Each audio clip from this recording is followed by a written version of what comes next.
U A എന്ന് പറയുമ്പോൾ എല്ലാവരുടെയും മനസ്സിൽ ആദ്യം വരുന്നത് കൊടും ചൂടുള്ള സ്ഥലമെന്നാണ്. പക്ഷേ 6 മാസം നല്ല ചൂടും 6 മാസം നല്ല തണുപ്പുള്ള സ്ഥലമാണ് യു എ.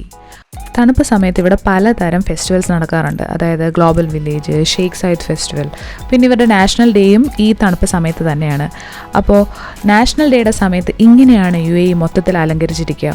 ഫുൾ ലൈറ്റും, എനിക്ക് തോന്നുന്നു ഇങ്ങനെ മിന്നുന്ന ലൈറ്റ്, പലതരം ലൈറ്റുകൾ ഇവരുടെ കൾച്ചറിൻ്റെ ഭാഗമാണെന്നാണ് തോന്നുന്നത്. ഡ്രസ്സിൽ പോലും അതുണ്ട്. അങ്ങനെ ഞങ്ങൾ ഷെയ്ഖ് സയ്യിദ് ഫെസ്റ്റിവലിൽ വന്നു. അപ്പോൾ വന്നപ്പോൾ ഭയങ്കര വിശപ്പ് എല്ലാവർക്കും. അങ്ങനെ ഇവിടെ ഒരു ചെറിയ കിയോസ്ക് കണ്ടു. സമയം ഏതാണ്ട് 11 മണിയാണ്.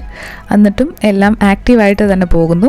സോ ഇവിടുന്ന് ഞങ്ങൾ കുറച്ച് നഗറ്റ്സ് വാങ്ങിച്ചു. ഇവിടെ പല രാജ്യത്തു നിന്നുള്ള കച്ചവടക്കാരാണുള്ളത്. അല്ലെങ്കിൽ തന്നെ യു എയിൽ നാഷണൽസ് ആയിട്ടുള്ള ആളുകൾ വളരെ കുറവാണ്. എല്ലാവരും എക്സ്പാറ്റ്സ് ആണ്, വെളിയിൽ നിന്ന് വന്ന് ഇവിടെ ജോലി ചെയ്യുന്ന ആളുകളാണ്. കഴിഞ്ഞ കൊല്ലത്തെ ഷെയ്ഖ് സയ്യിദ് ഫെസ്റ്റിവലിൻ്റെ വീഡിയോ ഇപ്പോഴും എൻ്റെ ഫോണിൽ കിടപ്പുണ്ട്. ഇതുവരെ ഞാൻ എഡിറ്റ് ചെയ്തിട്ടില്ല എന്നുള്ളതാണ് സത്യം. ഇവിടെ പല എമിറേറ്റുകളാണല്ലോ. ഷാർജയുണ്ട്, അജ്മാനുണ്ട്, ദുബൈയുണ്ട്, അബുദാബിയുണ്ട്. അപ്പോൾ ഇവിടെയെല്ലാം വിൻ്റർ ടൈമിൽ എന്തെങ്കിലുമൊക്കെ ഫെസ്റ്റിവൽ കാണും. ഇതും ഗ്ലോബൽ വില്ലേജുമായിട്ട് ഒരുപാട് സിമിലാരിറ്റി ഉണ്ട്. ഇവിടെയും പല രാജ്യങ്ങളും അവരുടെ പവലിയൻസും കാണാം.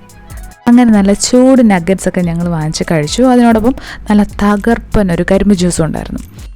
നഗറ്റ്സൊക്കെ അങ്ങനെ ആസ്വദിച്ച് കഴിച്ചുകൊണ്ടിരിക്കുകയാണ്.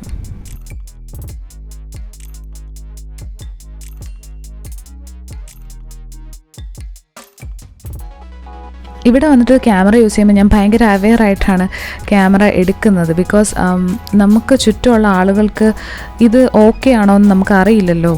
ചിലർ അവരുടെ പ്രൈവസി ഭയങ്കരമായിട്ട് മാനിക്കുന്ന ആളുകളാണ്. അപ്പോൾ പ്രത്യേകിച്ച് ലോക്കൽസ്, അവർക്ക് ഒട്ടും തന്നെ അത് അക്സെപ്റ്റബിൾ ആയിരിക്കില്ല നമ്മൾ ക്യാമറയും കൊണ്ട് ഷൂട്ട് ചെയ്യുന്നത് അവരെ.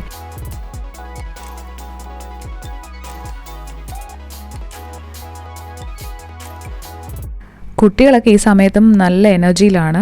സ്കൂളിൽ പോകുന്ന കുട്ടികൾക്കൊക്കെ ഇപ്പോൾ അവധിയാണ്, വിൻ്റർ ഹോളിഡേയ്സ് ആണ്. അപ്പോൾ അതുകൊണ്ട് തന്നെ എല്ലാവരും വെളിയിൽ കാണും. അതായത് ഈ വിൻ്റർ ടൈമിൽ അവർ ഒന്നും നോക്കില്ല. രാത്രി പിക്നിക് സ്പോട്ട് എവിടെയെങ്കിലും ഉണ്ടെങ്കിൽ ഉടനെ ഫാമിലിയായിട്ട് പോവും, കുക്ക് ചെയ്യും, കഴിക്കും. അതാണ് ഇവരുടെ ഒരു കൾച്ചർ.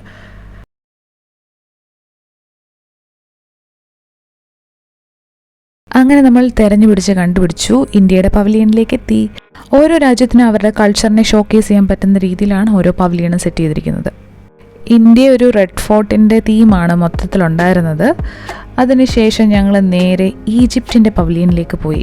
ഈജിപ്തിൻ്റെ പവലിയനിലും സെയിം, എല്ലായിടത്തും നമുക്ക് കുറേ ഷോപ്സ് കാണാം, കുറേ സാധനങ്ങൾ വാങ്ങാം. എല്ലാം കുറച്ചുകൂടെ ബഡ്ജറ്റ് ഫ്രണ്ട്ലി, പോക്കറ്റ് ഫ്രണ്ട്ലി ആയിട്ടുള്ള ഷോപ്പായിരിക്കും. എനിക്ക് എപ്പോഴും ഓർമ്മ വരുന്നത് നമ്മുടെ നാട്ടിലെ പുനലൂർ ഫെസ്റ്റൊക്കെ പോകുമ്പോൾ കിട്ടുന്നൊരു ഫീലാണ് എനിക്ക് സാധാരണ ഈ ഫെസ്റ്റിന് പോകുമ്പോൾ ഉണ്ടാവുന്നത്.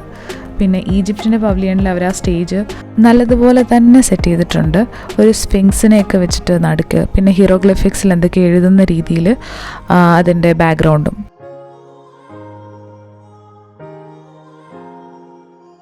ഞാൻ സൂം ചെയ്ത് കാണിച്ചു തരാം. കണ്ടില്ലേ, ഇങ്ങനെയാണ് ഈജിപ്തിൻ്റെ പവലിയൻ മൊത്തത്തിൽ സെറ്റ് ചെയ്തിരിക്കുന്നത്.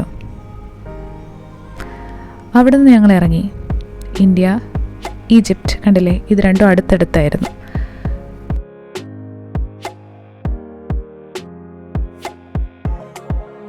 കഴിഞ്ഞ തവണ ഷെയ്ഖ് സയ്യിദ് ഫെസ്റ്റിവലിന് പോയിട്ട് എനിക്ക് കവർ ചെയ്യാൻ പറ്റാത്ത രാജ്യങ്ങളാണ് ഇന്ന് ഞാൻ കയറിയത്.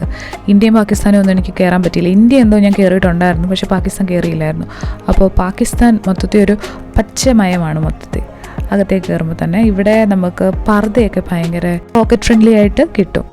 ഈ തവണ നമ്മൾ ലേറ്റ് ആയതുകൊണ്ട് തന്നെ എവിടെയും ഡാൻസോ അങ്ങനെയുള്ള കൾച്ചറൽ ഐറ്റംസ് ഒന്നും കാണാൻ പറ്റിയില്ല.